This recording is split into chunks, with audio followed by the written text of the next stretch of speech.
श्रद्धा, निष्ठा आणि अखंड भक्तिभावाचे दर्शन घडवत न्यायडोंगरी येथील जय बाबाजी भक्त परिवारातील शिवभक्तांनी महाशिवरात्रीच्या पावन पर्वानिमित्त तब्बल 170 किलोमीटरचा अनवाणी पायी प्रवास करून श्री क्षेत्र त्र्यंबकेश्वर येथील कुशावर्त कुंडातील पवित्र अमृततीर्थ न्यायडोंगरी येथे आणले. 4 दिवसांच्या कठोर पदयात्रेनंतर पंचमुखी महादेवाच्या पिंडीवर विधिवत मंत्रघोषात जलाभिषेक करून धार्मिक संकल्प पूर्ण करण्यात आला.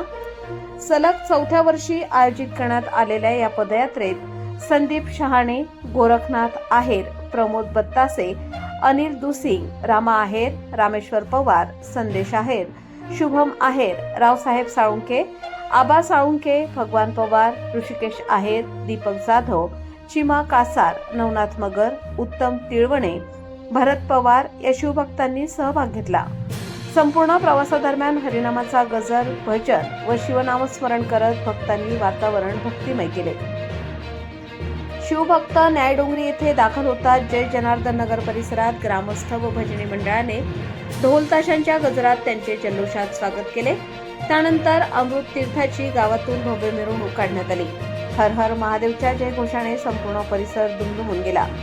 न्यायडोंगरी येथील शिवमंदिरात राष्ट्रसंत जनार्दन स्वामी महाराज यांच्या विधीनुसार पूजा, महाआरती व शिवआरती पार पडली.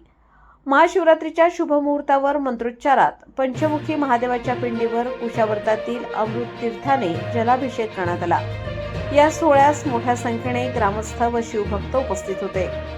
सलग 4 वर्षांपासून सुरू असलेली ही पदयात्रा परिसरातील धार्मिक ऐक्य, श्रद्धा आणि परंपरेचे प्रतीक ठरत असून शिवभक्तांच्या या प्रेरणादायी उपक्रमाचे सर्वत्र कौतुक होत आहे.